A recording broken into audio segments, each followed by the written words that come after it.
Welcome back, guys. Today I'm going to be taking you guys into the barbershop, and instead of me just showing you how I style a client's hair, I'm going to show you how I cut a client's hair, and I'm going to explain to you why I do it the way that I do. Please remember, at any time in the video, if you're liking what you're seeing, please hit the subscribe button and hit the like button.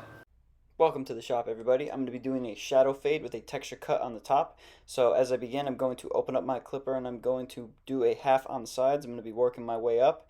And as I get to the back here, I'm going to start to drop it. Reason being is because I'm going to leave this crown area a little bit fuller so it doesn't stand up on him. When I have my first guideline set, I'm going to be going up with a number 3, and I'm going to just start to remove the bulk here. So when I go in and I remove that line in the center there, it's going to be a little easier. Okay, so now what I'm going to do is I'm going to take a half guard and I'm going to start to flick away at this big heavy line you guys see in the middle here. I'm going to be sure to keep brushing it in the middle of it, keep flicking it away just until it starts to lighten up a little bit. Okay, now I'm pretty happy with the fade, so what I'm going to do is I'm going to give it a nice taper in the back here. So I'm going to start with a big skin line here, then I'm going to go up in my shaver, I'm going to really skin it out.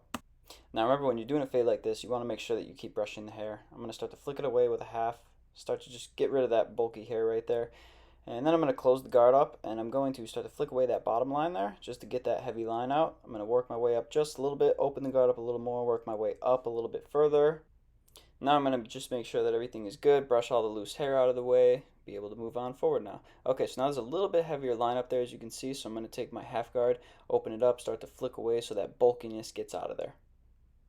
Now I'm going to take my edger, I'm going to go around the ear, start to line it up, give the haircut a nice sharp look. Go around the other ear, give it a nice sharp line. This is very appealing in these haircuts. Looks like we're all good to go there. Okay, now as you guys can see, there's still a little bit of bulkiness right up in there, so I'm going to take my number 4, I'm going to start to flick it up, moving in an upward motion so I don't go up too high. Just want to get the bulkiness of that line out of there. Now I'm going to do clipper over comb, just start to finish it up a little bit, smooth it out. Okay, so before I start to cut the top, I need to really saturate the hair. I need to get it really nice and wet to properly cut it.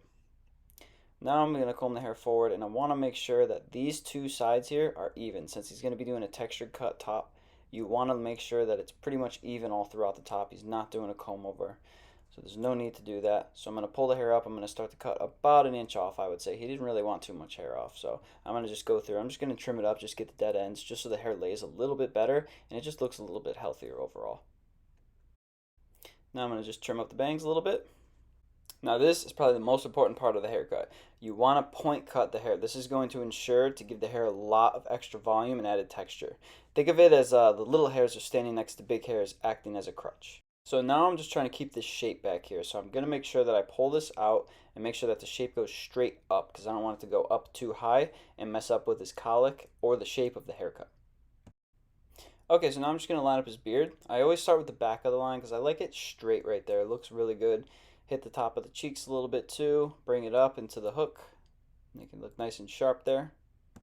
So with the neckline, you want to make sure to not go too high, so I want to set it right here, move it across, come to the other side, make sure it's all even and it connects well. Okay, so now I'm just going to sharpen it up with a razor blade. I like to do it dry because I can see what I'm doing. Go up into the sideburn there, sharpen that up as well. For products, the only brand that I use is Vinity. I highly recommend that you guys use quality products instead of just trying to save money. It's going to help you in the end.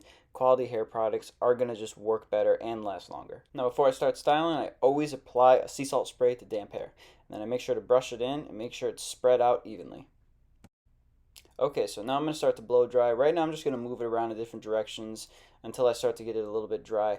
Then once the hair starts to get a little dry, I'm going to start to curl it around the brush a little bit, give the hair a little bit of volume.